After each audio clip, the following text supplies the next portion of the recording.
George R Martin कहते हैं कि एक रीडर मरने से पहले हजारों लाइफ जीता है और जो बुक्स नहीं पढ़ता वो केवल एक लाइफ जीता है। क्या आप हजारों लाइफ अपनी एक ही लाइफ में जीना चाहते हो? अगर हाँ तो अच्छी बुक्स पढ़िए। अब सवाल यह आता है कि हमें कौन सी बुक्स पढ़नी चाहिए। मार्केट में तो हजारों लाखों की संख्या में बुक्स मौजूद हैं, तो उनमें से कौन सी बुक्स आपको पढ़नी चाहिए? तो मैंने उन किताबों में से 10 किताबें ऐसी ढूंढी हैं जो आपको 30 साल की उम्र से पहले पढ़ ही लेनी चाहिए। ये 10 किताबें दुनिया भर में बहुत फेमस हैं क्योंकि ये वाकई में उन किताबों में से हैं जो आपकी लाइफ के सभी पहलुओं पर आपका ध्यान ले जाती। तो चलिए मैं आपको बताता हूँ इन 10 किताबों के बारे में। Book number 1, how to win friends and influence people.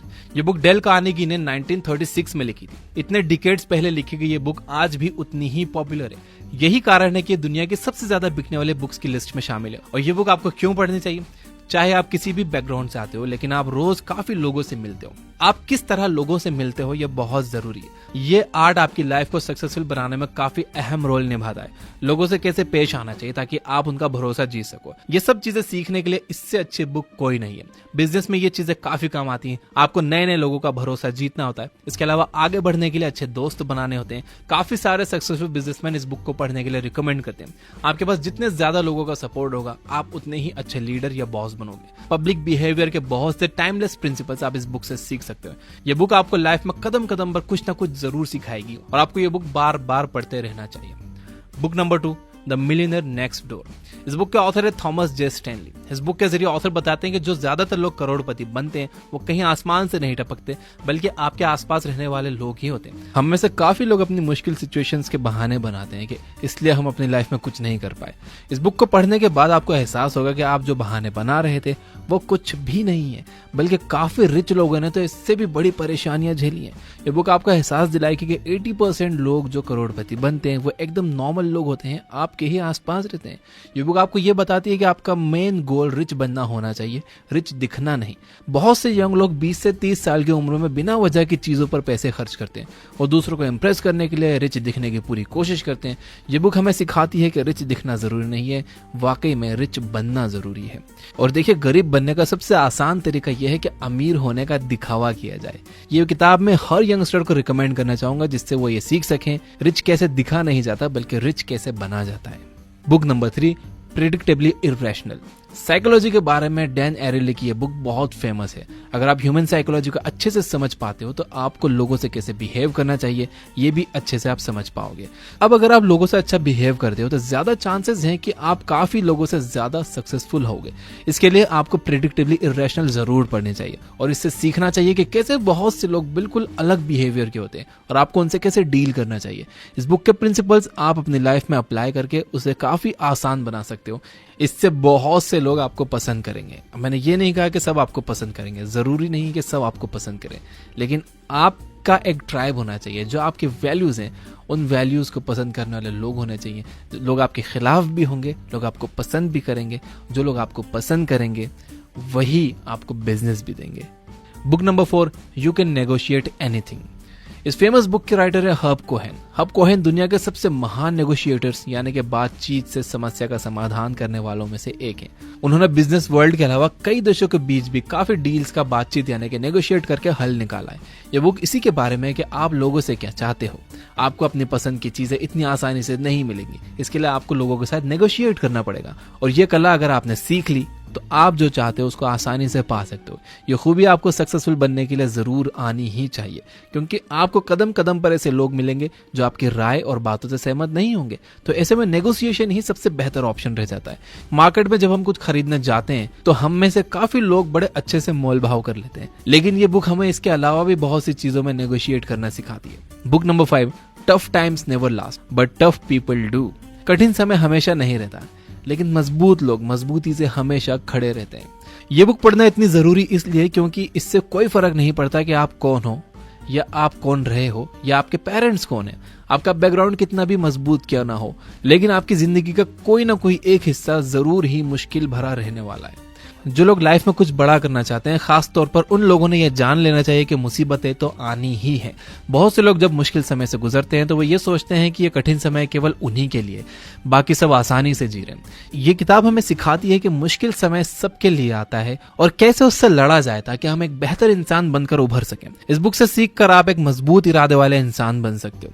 ये किताब 30 साल की उम्र से पहले आपको जरूर पढ़ लेनी चाहिए, क्योंकि इसके बाद आपके पास काफी लाइफ है। इस बुक से आप बहुत कुछ सीखोगे जो आप अपनी आने वाली लाइफ में अप्लाई कर सकोगे। Book number 6, the psychology of laziness. आप भले ही कितने ही टैलेंटेड हो, स्मार्ट हो, लेकिन जब तक आप एक्शन नहीं लोगे आपको बड़ी सक्सेस नहीं मिल सकती। सिर्फ नॉलेज होने से कुछ नहीं होता, एक्शंस लेना पड़ते हैं। इस बुक में यही बताया गया है कि आप हद पार मेहनत कैसे कर सकते हो, कैसे आप अपनी जिंदगी के 10 साल के गोल्स को 6 महीने में पूरा कर सकते हो। इस किताब को पढ़कर आप अपने माइंड और बॉडी के कनेक्शन को समझकर अपने दिमाग से मुश्किल काम आसानी से करवा सकोगे। आप मेहनत करने से कतराओगे नहीं, बल्कि आपका दिल होगा मेहनत करने का।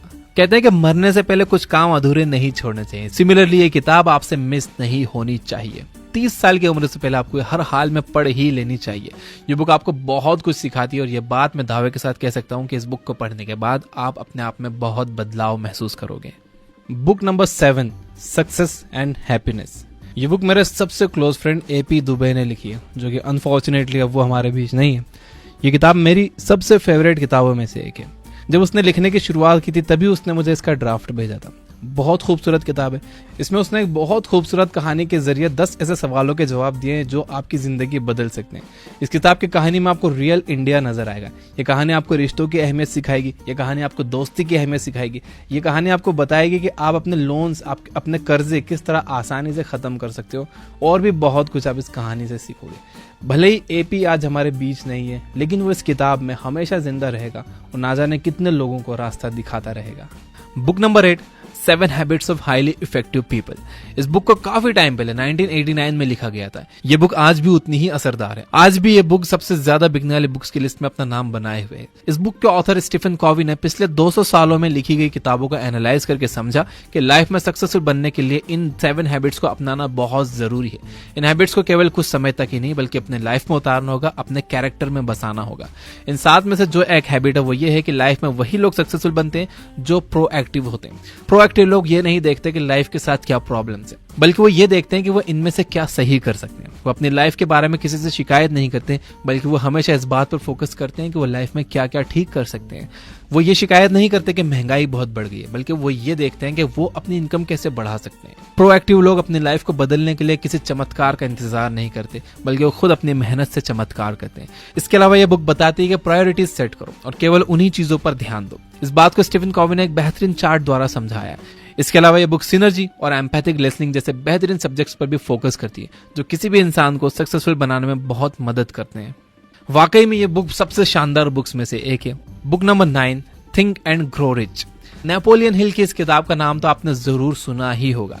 ऐसा दावा किया जाता है कि इस बुक ने सबसे ज्यादा लोगों को रिच बनाया। इस बुक को भी काफी पहले 1937 में लिखा गया था।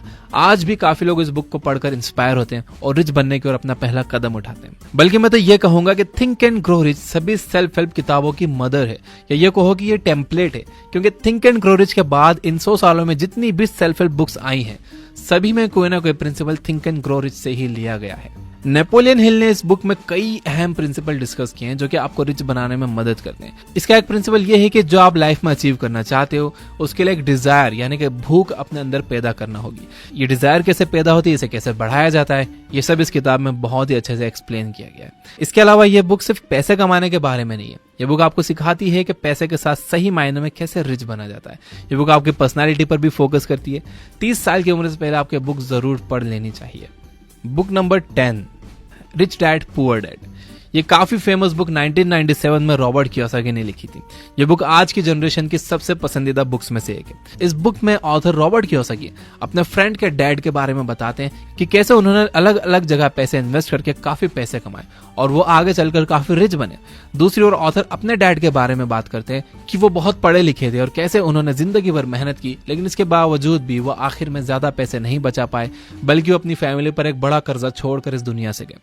ये बुक बेसिकली रियल एस्टेट पर फोकस करती है और सिखाती है कि किस तरह से हमें इन्वेस्टमेंट करना चाहिए। इसके साथ इस बुक में बताया गया है कि अमीर लोग सिर्फ पैसे की तरफ अपना ध्यान नहीं लगाते, बल्कि उनका मेन गोल सीखना होता है। पैसा खुद ब खुद उनके पीछे आता है। ये बुक हमें टैक्स की हिस्ट्री के बारे में भी बताती है और कॉर्पोरेशंस यानी कंपनीज में कितनी पावर होती है इस बात को अच्छी तरह से समझाती है। असल में ये किताब उस तरह की जिसे एक बार नहीं पढ़ना चाहिए बल्कि बार बार पढ़ना चाहिए। इसको आप जितनी बार पढ़ोगे उतनी ही बार कुछ ना कुछ सीखोगे। ये बुक डेफिनेटली आपको जल्द से जल्द पढ़नी चाहिए और अगर आप एक पेरेंट हो तो ये बुक आपको जरूर अपने बच्चों को पढ़ने के लिए इंसिस्ट करना चाहिए। तो दोस्तों ये थी वो 10 किताबें जो आपको 30 साल की उम्र से पहले पढ़ ही लेनी चाहिए। अब ऐसा कोई हार्ड एंड फास्ट रूल नहीं है कि इसे 30 के बाद नहीं पढ़ सकते। बात ये है कि जितनी जल्दी ये नॉलेज आपके पास होगा उतना अच्छा है, आप उस पर उतनी जल्दी एक्शन ले सकोगे, उसे उतनी जल्दी अपनी लाइफ में अप्लाई कर सकोगे। इसमें से 4 किताबें predictably irrational, tough time never last but tough people do, the psychology of laziness और सक्सेस एंड हैप्पीनेस। इन 4 किताबों को छोड़कर बाकी की 6 किताबों की समरी डिटेल्ड में अवेलेबल है ये बुक ऐप पर, वो भी बिना किसी एड्स के। आप ये बुक ऐप पर बिना किसी एड्स के 400 से ज्यादा बुक समरीज पढ़ सकते हो, सुन सकते हो, बल्कि डाउनलोड भी कर सकते हो, बल्कि अपनी खुद की एक प्लेलिस्ट बना सकते हो, हाइलाइट सेव कर सकते हो। There are so many things to do. अगर आप प्रीमियम मेंबर बनते हो तो आप और 400 न्यू बुक समरीज अनलॉक कर सकते हो। और अब हम प्रीमियम में हर एक बुक को चैप्टर बाय चैप्टर समराइज कर रहे हैं। बहुत डिटेल्ड में समरी होती है प्रीमियम की। प्रीमियम प्लान पर ऑफर चल रहा है, आप इसे 399 में 1 साल के लिए ले सकते हो। यह बुक ऐप का लिंक मैं डिस्क्रिप्शन में दे दूंगा और अगर आप इन 9 किताबों में से कोई भी किताब खरीदना चाहते हो तो उन सब के लिंक्स भी मैं डिस्क्रिप्शन में दे दूंगा। वीडियो पसंद आया हो तो इसे लाइक जरूर करना, सब्सक्राइब नहीं किया हो तो सब्सक्राइब कर लेना, घंटी उंटी नहीं दबाई हो तो दबा देना। Finally, you guys are amazing, keep reading, keep learning, keep growing. Thank you for watching.